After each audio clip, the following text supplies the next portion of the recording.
What if a group of farmers, writers, and ordinary people dared to challenge the most powerful empire on earth and changed history forever?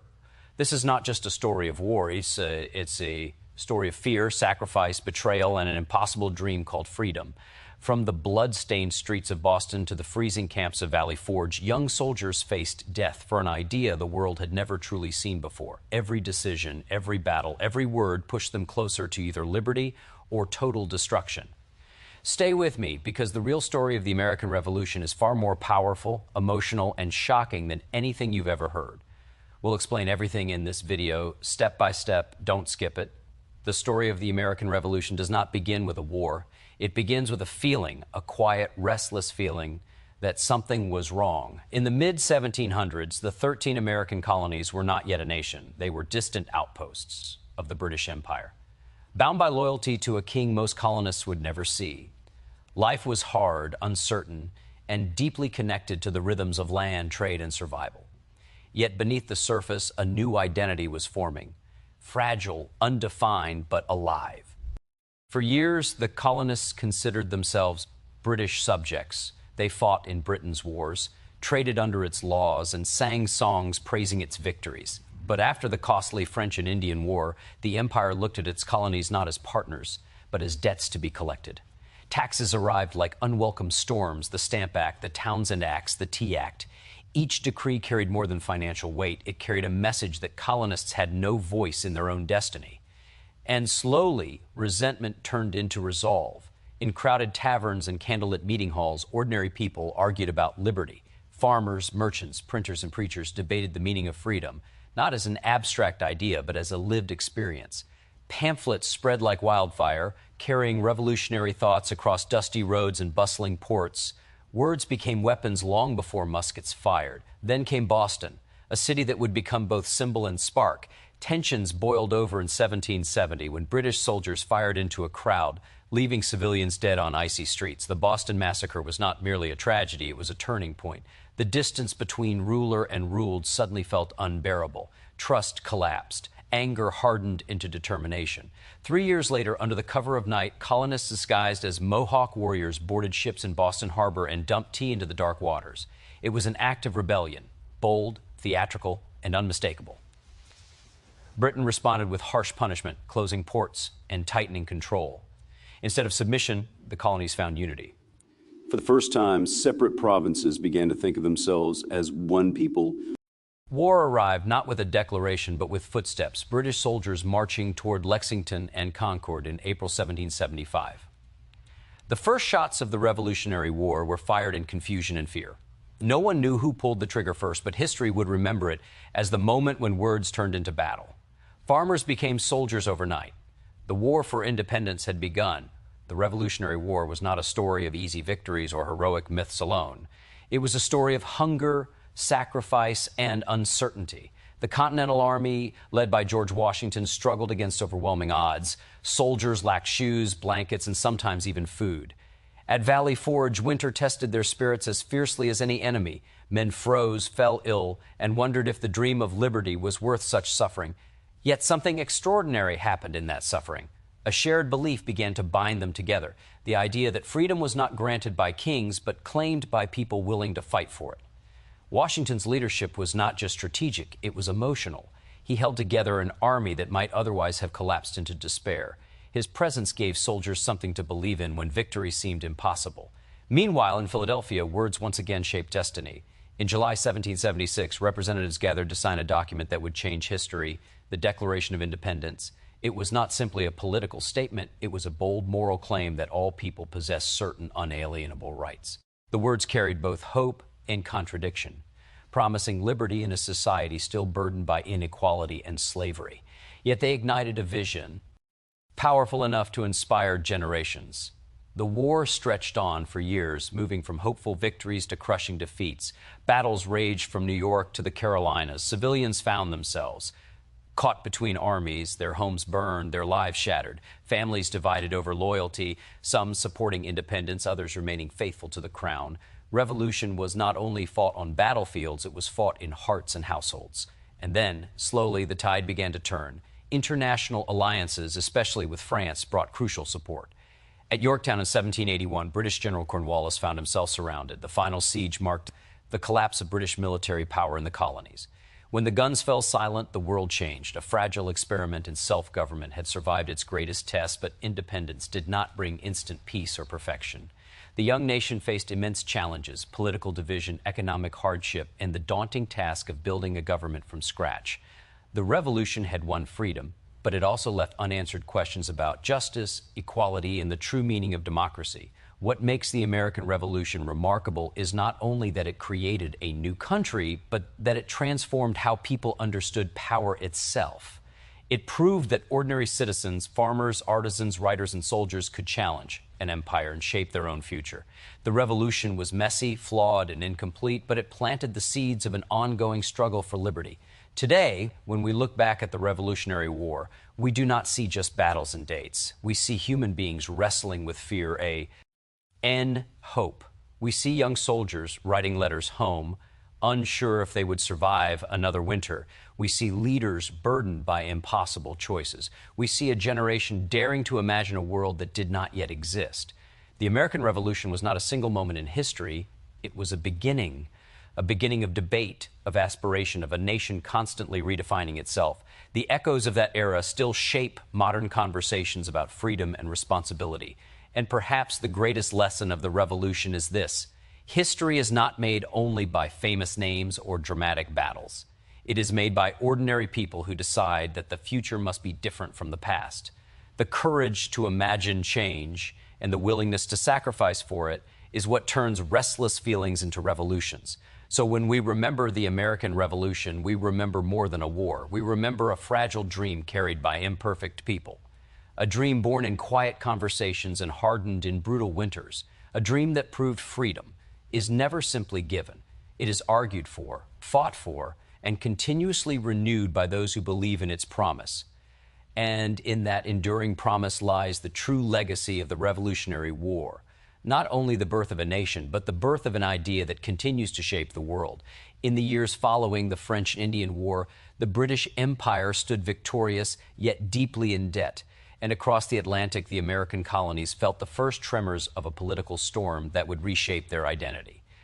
For generations, many colonists had seen themselves as loyal subjects of the crown, proud of their British heritage and secure under imperial protectio.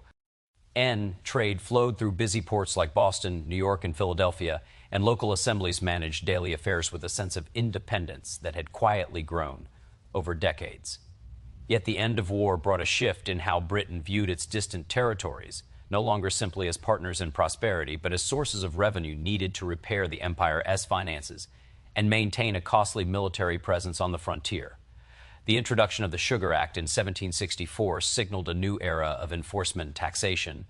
Though not the first tax imposed on colonial trade, it represented a more aggressive attempt to regulate commerce and raise funds directly from the colonies. Merchants felt the pressure first, watching their profits shrink under tightened customs rules and harsher penalties. Smuggling, once a common and often overlooked practice, suddenly carried serious consequences, and colonial resentment began to simmer in conversations held behind shop counters and within bustling docks, where sailors shared rumors of new policies arriving from London. A year later came the Stamp Act, a measure that reached into nearly every aspect of daily life. Legal documents, newspapers, pamphlets, licenses, even playing cards required official stamps purchased from British authorities. For printers and lawyers, the act struck at the heart of their work. For ordinary citizens, it felt like an invisible hand reaching into private spaces. The outrage was not solely about money, but about principle. Colonists argued that only their own elected assemblies held the right to tax them, and the phrase, "no taxation without representation," began to echo across taverns and town squares. Protests erupted, sometimes peaceful and sometimes violent, as crowds gathered to burn effigies of tax collectors and demand repeal. The response from Britain revealed a widening gulf in understanding. Parliament believed it possessed absolute authority over the empire, convinced that colonists benefited from British protection and therefore owed financial support. Many in London viewed colonial resistance as ingratitude or even rebellion, while colonists increasingly saw imperial policies as proof that their voices carried no weight. This clash of perspectives transformed political debates into emotional conflicts, dividing families and communities between those who favored compromise and those who believed liberty itself was under threat. Committees of correspondence formed to spread news and coordinate resistance, creating a network of communication that linked distant towns and colonies into a shared conversation. Pamphleteers and writers filled newspapers with passionate arguments, invoking Enlightenment ideals about natural rights and the social contract. Voices like Samuel Adams and Patrick Henry spoke not only to intellectuals, but to farmers, artisans, and laborers who began to see their personal grievances reflected in broader calls for autonomy.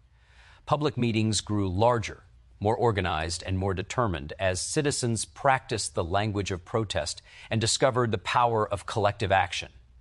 Even after the Stamp Act was repealed, tensions did not fade.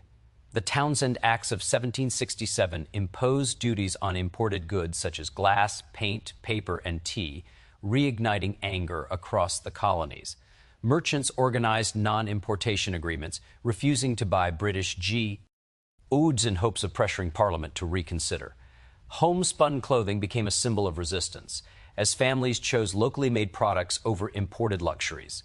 Women played a critical role, managing boycotts and producing goods that allowed communities to maintain their stance against imperial control, their quiet labor shaping the momentum of the movement.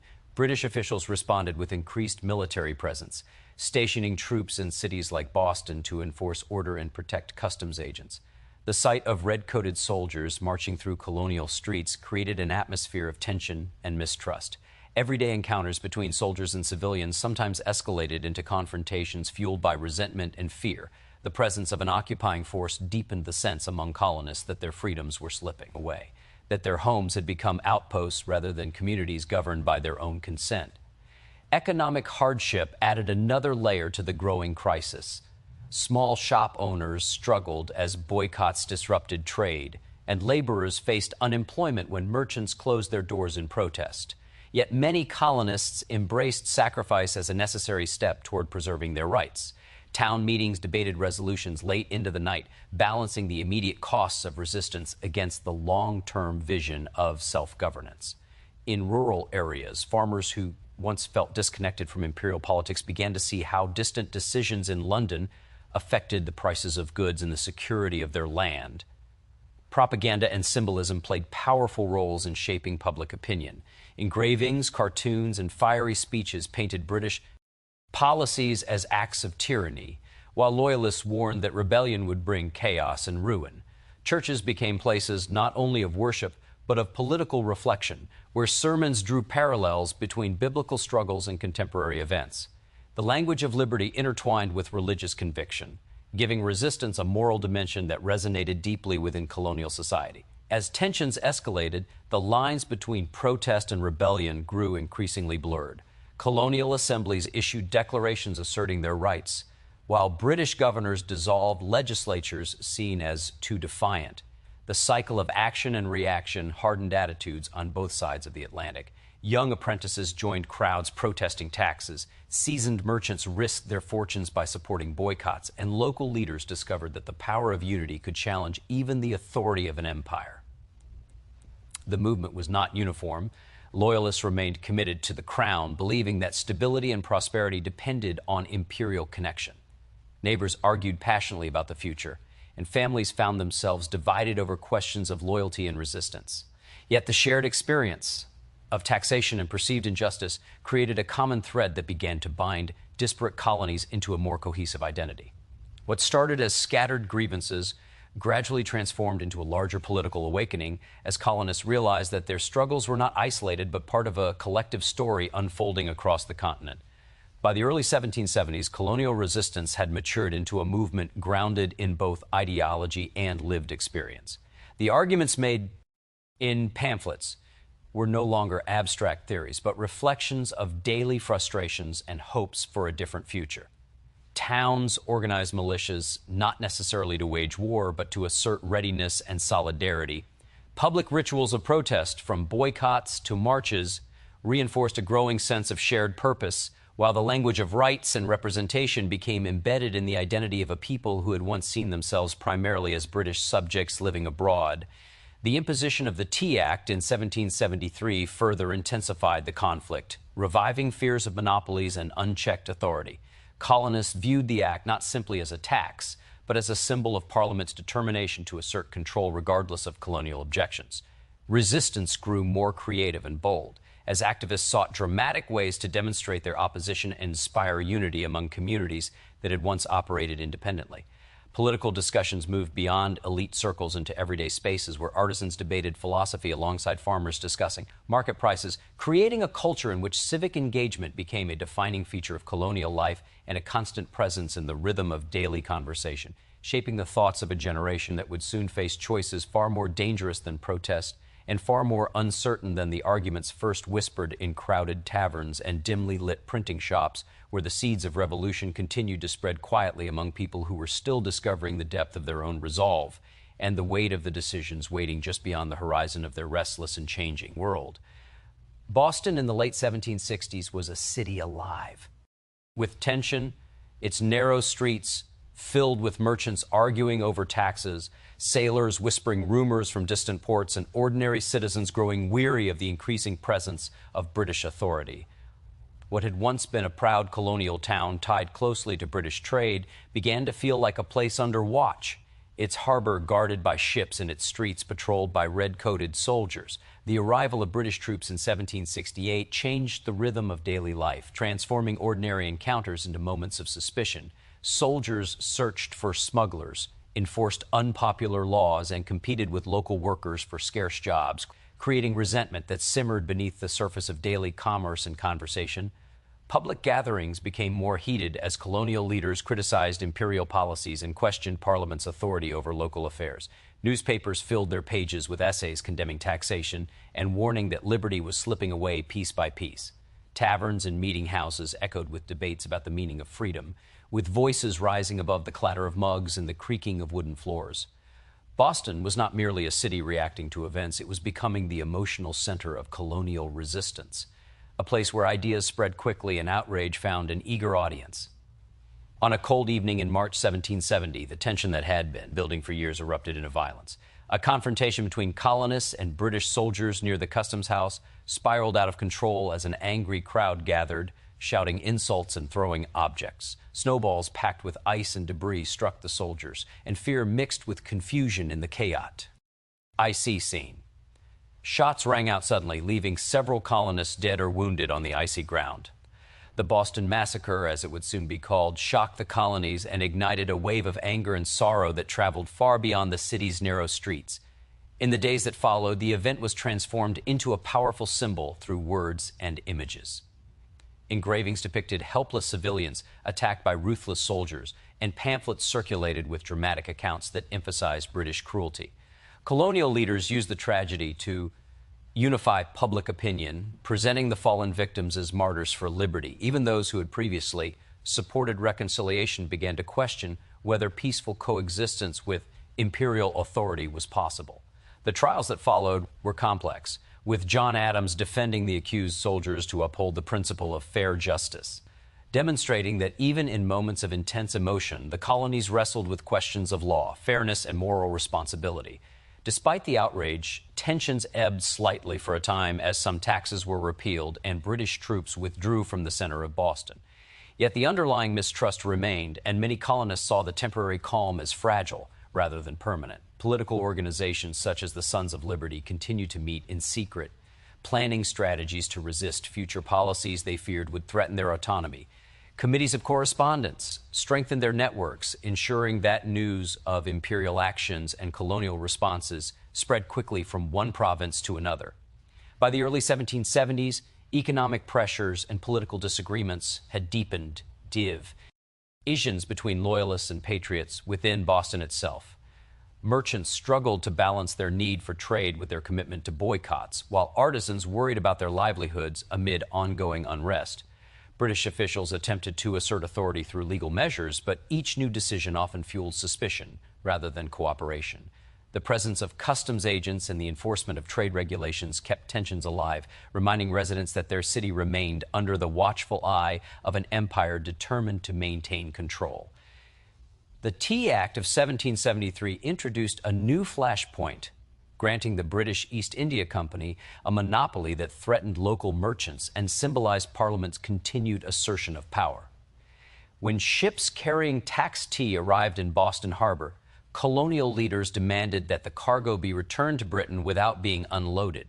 Meetings at Old South Meeting House drew thousands of citizens who debated their options with passionate urgency. Speakers warned that accepting the tea would set a dangerous precedent, reinforcing Parliament's right to tax without colonial consent.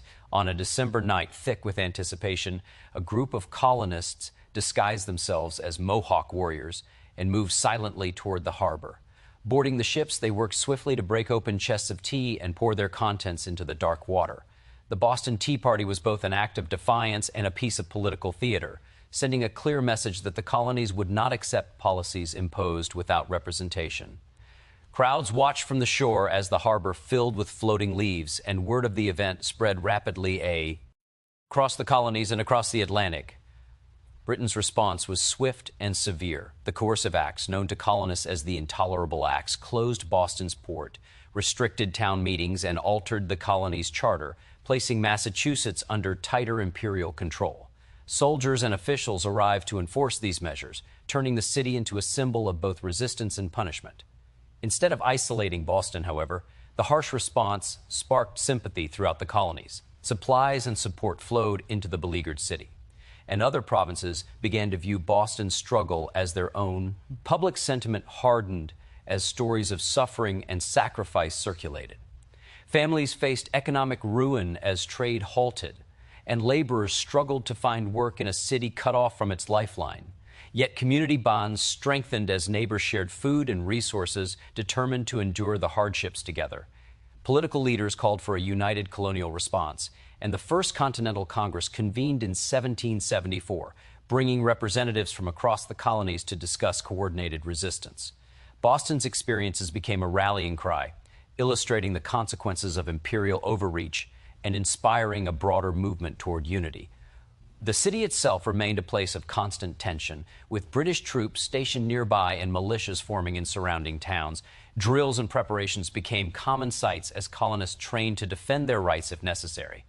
The emotional landscape of Boston shifted from isolated outrage to collective determination as citizens who once saw themselves as subjects of the crown began to imagine a future defined by their own choices and principles. Conversations that had once centered on specific taxes now expanded into debates about sovereignty, natural rights, and the possibility of independence. Boston's flashpoints were not merely isolated incidents, but moments that reshaped how colonists understood their relationship with Britain and with one another. The memory of the Boston Massacre lingered as a reminder of the cost of imperial authority enforced through military presence, while the Boston Tea Party stood as a dramatic declaration that colonial resistance had entered a new and more daring phase. The harsh response from Britain reinforced the belief that compromise might no longer be possible, pushing communities closer to the edge of open conflict and filling the streets with a sense of urgency and expectation that would continue to grow with each passing month as militias organized, political alliances strengthened, and ordinary people realized that the choices made in their crowded meeting halls and restless harbors were shaping a future far larger than the city itself, carrying the weight of a movement that was no longer confined to Boston, but echoing across the entire continent in voices determined to defend their vision of liberty against the tightening grip of an empire that refused to listen to their pleas. It continued to impose authority through force and law, while colonists responded with increasing unity and boldness, transforming a single city's struggles into the beating heart of a revolution that had not yet become a war, but was already reshaping the destiny of a people who felt the pull of history pressing closer with every confrontation and every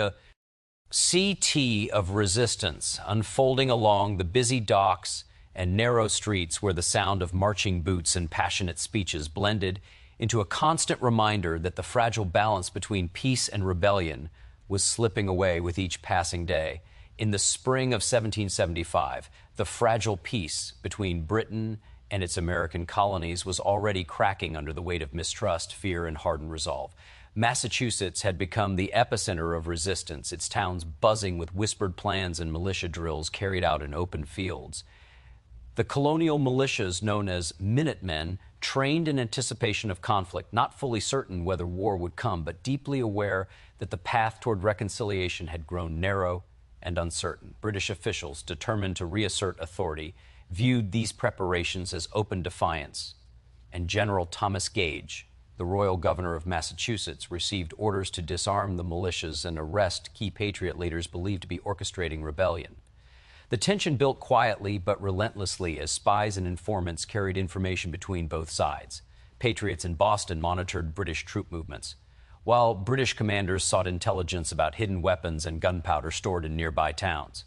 In April, reports reached Gage that colonial militias had amassed significant supplies in Concord, a small town west of Boston.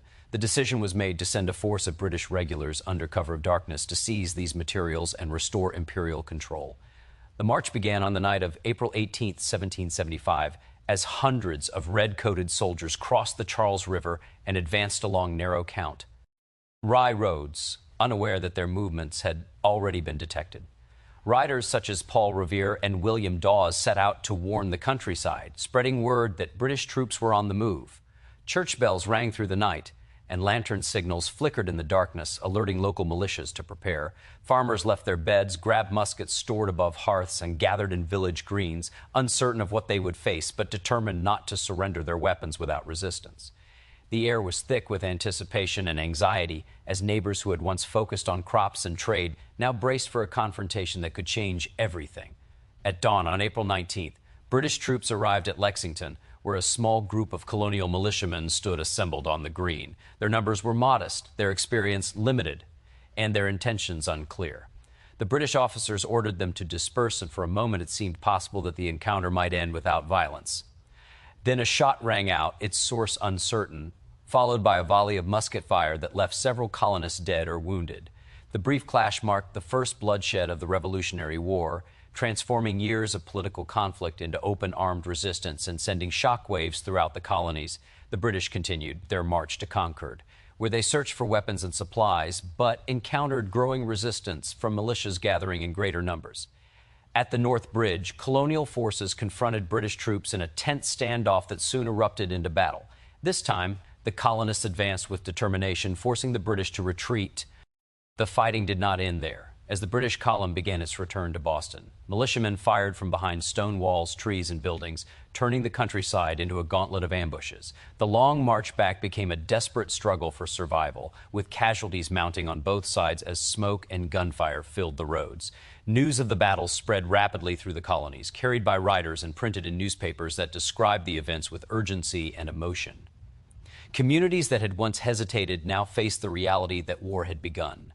Militias from neighboring regions marched toward Boston, surrounding the city and trapping British forces inside. What had started as a single expedition to seize supplies had ignited a widespread uprising, uniting disparate groups into a common cause fueled by anger, fear, and a growing belief that reconciliation might no longer be possible.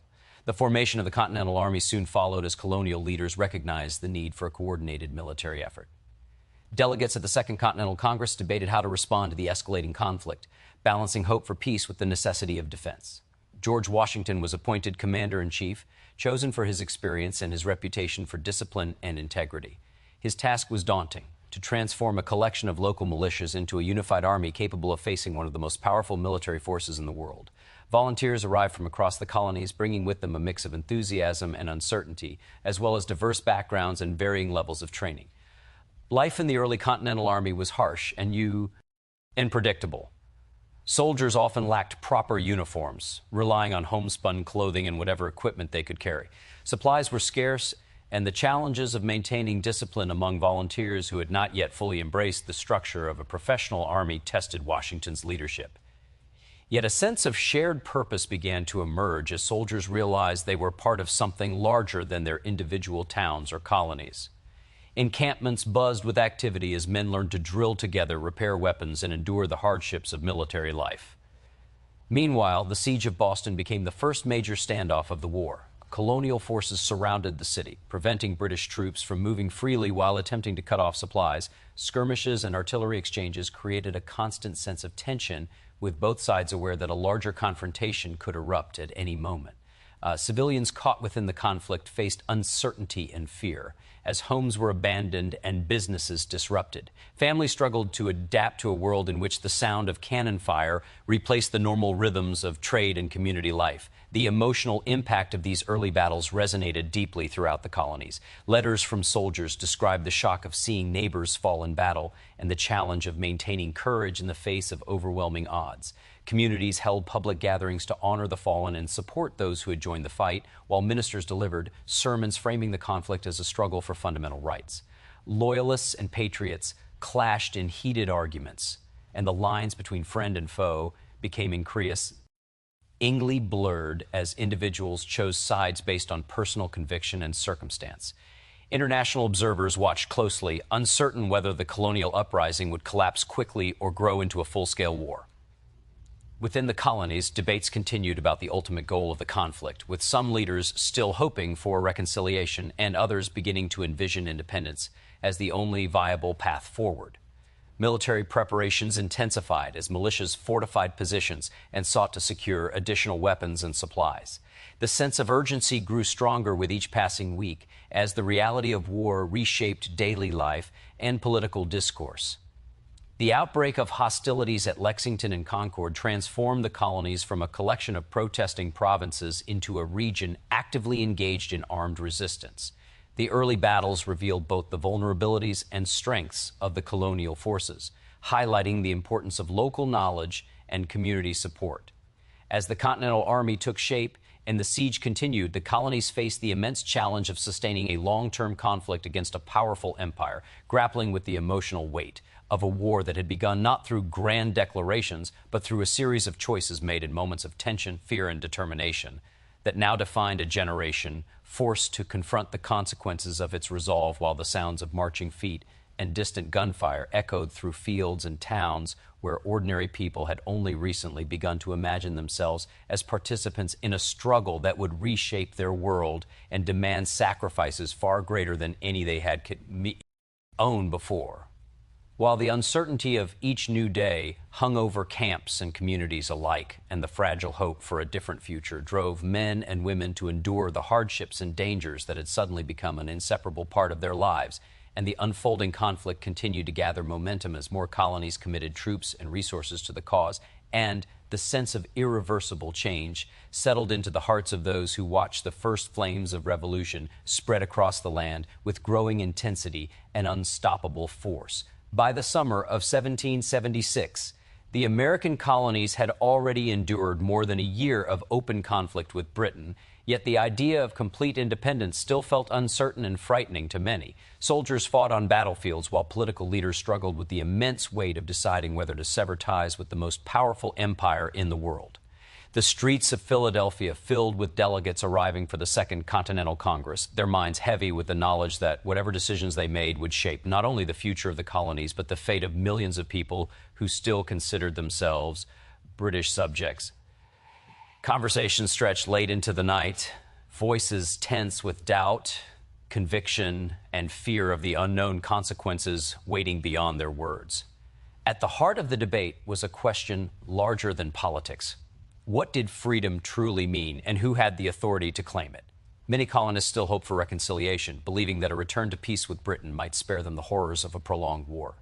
Others argued that the bloodshed at Lexington, Concord, and Bunker Hill had already made compromise impossible. Letters from soldiers described sacrifice and loss, and the growing cost of war convinced some leaders that the colonies needed a clear purpose to unite their people and justify their struggle. The absence of a formal declaration left the conflict in a strange limbo, neither fully a rebellion nor fully a war for independence. And that uncertainty weighed heavily on both the army and the civilian population. Pamphlets and speeches began to shift public opinion. Among the most influential voices was Thomas Paine, whose pamphlet Common Sense reached readers across the colonies with arguments that challenged the legitimacy of monarchy itself. Paine's words spoke directly to ordinary people, framing independence not as a radical dream, but as a practical necessity rooted in reason and justice. His message ignited conversations in taverns, farms, and marketplaces, encouraging citizens to imagine a future free from inherited power and distant rule. The emotional force of these ideas spread rapidly, turning independence from a fringe notion into a possibility that seemed both daring and achievable. Within Congress, committees formed to explore the prospect of a formal declaration. Delegates debated passionately, some fearing the military and economic consequences of such a bold step, while others insisted that clarity of purpose was essential for survival. The colonies needed allies, and a declaration could signal to foreign powers that they were no longer simply rebelling subjects, but a new nation seeking recognition and support. Tensions rose as representatives balanced loyalty to their home colonies with the growing sense that unity was essential. Each vote carried enormous weight, reflecting the hopes and anxieties of communities watching from afar. A committee was appointed to draft the Declaration, including Thomas Jefferson, John Adams, Benjamin Franklin, Roger Sherman, and Robert Livingston. Jefferson took the lead in crafting the document's language, drawing on Enlightenment ideals and his own experiences as a colonial leader. The words he wrote spoke not only of grievances against the king, but of universal principles that reached beyond the immediate conflict. He described natural rights belonging to all people, and asserted that governments derive their authority from the consent of the governed. These ideas resonated deeply with colonists who had spent years arguing that their voices deserved recognition and respect. The drafting process was intense and collaborative, with members of Congress reviewing, debating, and revising the text line by line. Some passages were softened or removed to secure broader agreement among delegates whose priorities and concerns differed. The document became a reflection of compromise as much as conviction, balancing lofty ideals with the practical need for unity. Even as the language took shape, delegates understood that signing such a declaration would mark them as traitors in the eyes of Britain, risking execution if the revolution failed. The courage required to approve the document was not abstract, but deeply personal, involving the willingness to sacrifice wealth, reputation, and potentially life itself. On July 2, 1776, Congress voted in favor of independence, a moment that transformed the colony's political identity even before the final text was approved. 2 days later, the Declaration of Independence was formally adopted. The document was more than a statement of separation. It was a vision of a new political order grounded in the belief that people possessed inherent rights that no ruler could rightfully take away. Public readings of the Declaration followed, with crowds gathering in town squares to hear the words that would define a generation's aspirations. Bells rang, soldiers listened with renewed purpose, and citizens experienced a mixture of exhilaration and apprehension as they realized that their world had changed forever. The emotional impact of the Declaration was profound. For many, it represented a promise of dignity and self-determination, a bold assertion that ordinary people could govern themselves without the oversight of a distant monarchy. Yet the ideals expressed in the document also exposed contradictions within colonial society. Enslaved people heard the language of equality while remaining bound in chains. Women listened to declarations of rights while excluded from political power, and indigenous nations faced the threat of expansion from a society claiming liberty for itself. These tensions lingered beneath the celebration, reminding observers that the revolution's ideals were both inspiring and incomplete. British officials reacted with anger and determination, viewing the declaration as an act of outright rebellion. The war intensified as both sides prepared for a long and uncertain struggle. Soldiers carried copies of the Declaration into battle, drawing strength from the sense that they were fighting not merely for territory, but for a set of principles that defined their cause. Foreign governments, particularly France, watched closely, weighing the possibility of supporting a movement that had formally declared itself independent. Diplomacy and warfare became intertwined, with the Declaration serving as a powerful statement of intent that reshaped international perceptions of the conflict. In cities and villages across the colonies, the Declaration sparked celebrations and debates. Some loyalists mourned what they saw as the loss of a stable and familiar order, fearing economic collapse and social chaos. Patriots organized parades, burned symbols of royal authority, and pledged allegiance to the new vision of a united nation.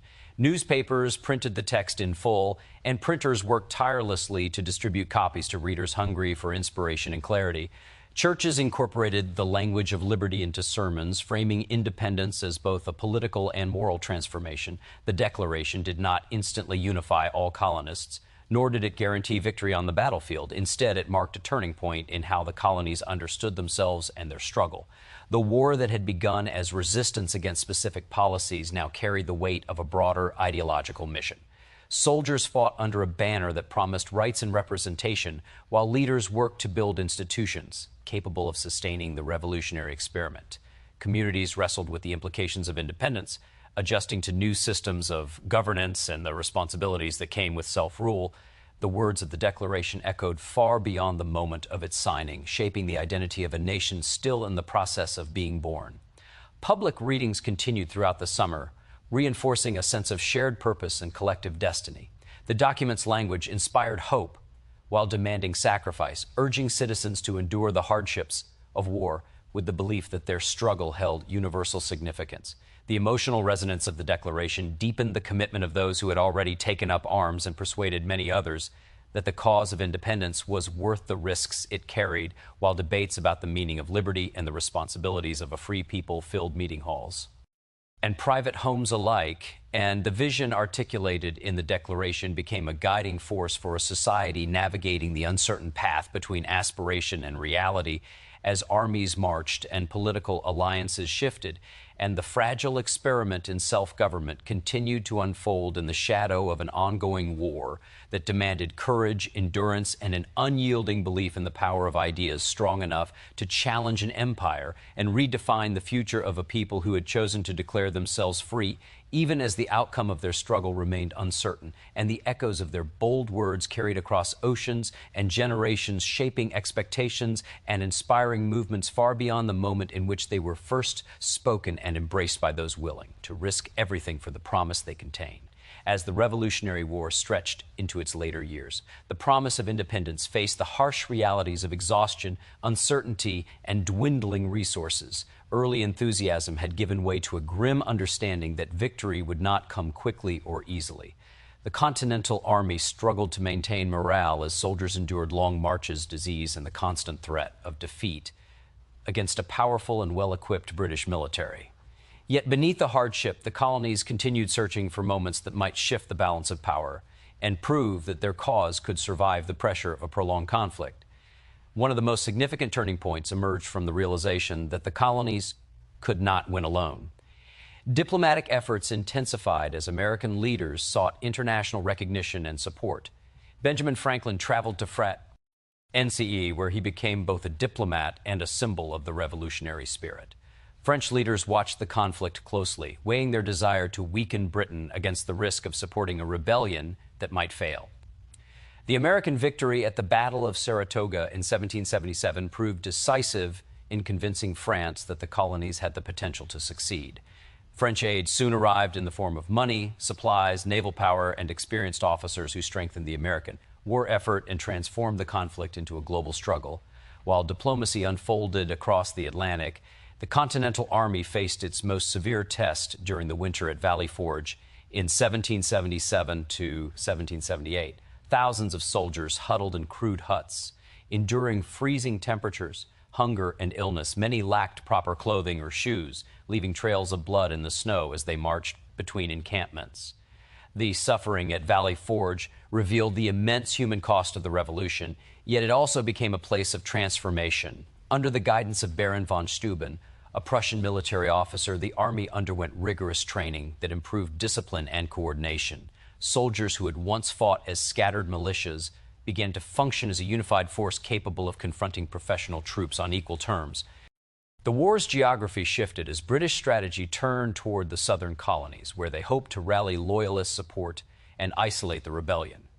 Battles in the Carolinas and Georgia were marked by brutal guerrilla warfare, with militias engaging in swift, unpredictable attacks that kept British forces off balance. Leaders such as Nathaniel Greene adopted tactics designed to wear down the enemy through constant pressure rather than decisive single battles. Communities in the South faced immense devastation as farms burned and families were forced to choose sides in a conflict that reached into every corner of daily life. Meanwhile, the American cause grew stronger through a combination of persistence and adaptability. Washington's leadership remained central, guiding the army through setbacks and moments of doubt while maintaining the trust of soldiers who had come to view him as a symbol of stability.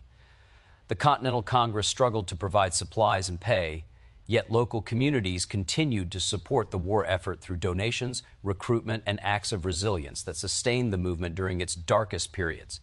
Women played vital roles as nurses, messengers, and managers of households left behind by men at war, their contribution shaping the social fabric of a nation in transition. The arrival of French naval power proved crucial in altering the course of the conflict.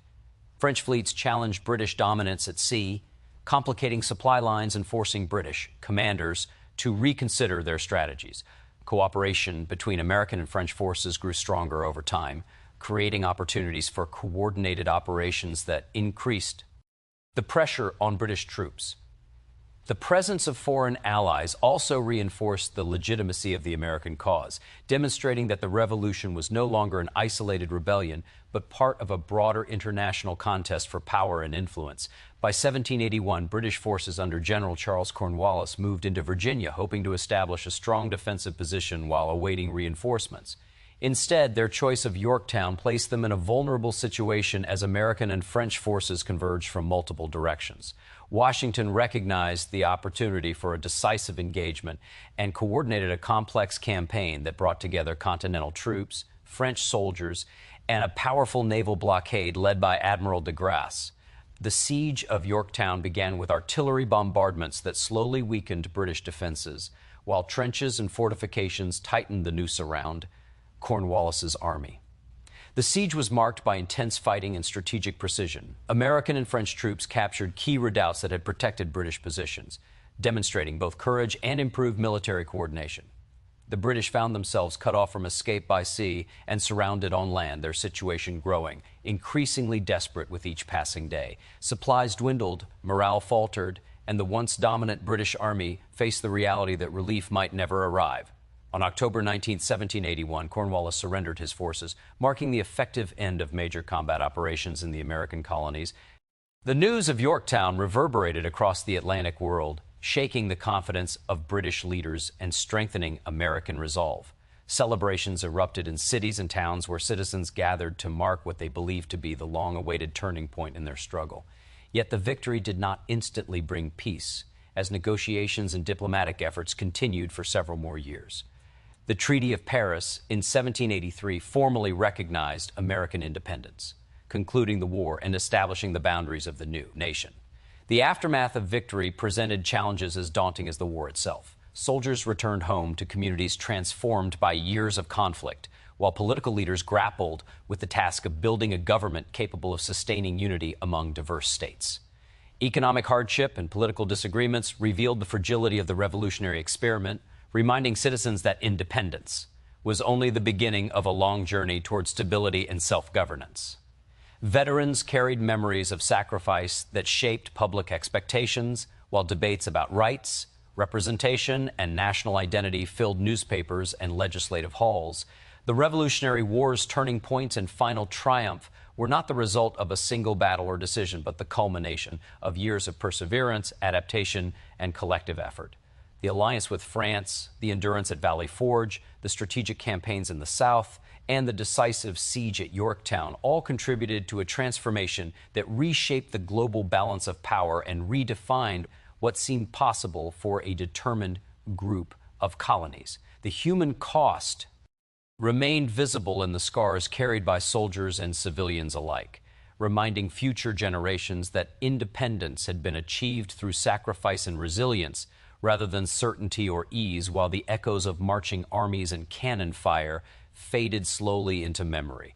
And the new nation faced the uncertain task of turning revolutionary ideals into lasting institutions. And the people who had endured years of war found themselves standing at the threshold of an untested future shaped by their courage and their willingness to imagine a society built on principles they had fought to defend, even as the challenges of unity, governance, and economic survival loomed large, and the spirit that had carried them through desperate winters and hard-won victories continued to influence the choices they made in rebuilding their communities and redefining their identity in a world forever changed by the outcome of a war that had begun with fragile hopes and ended with the emergence of a nation whose destiny was now entirely its own.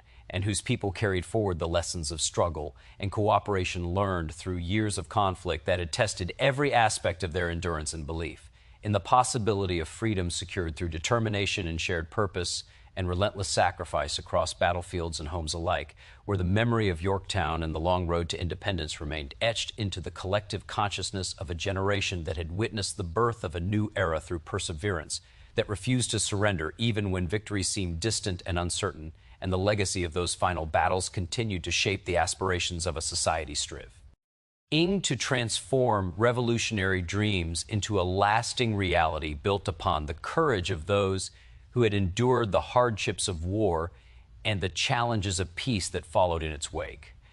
Thanks for watching this video, and don't forget to like and sub Cribs.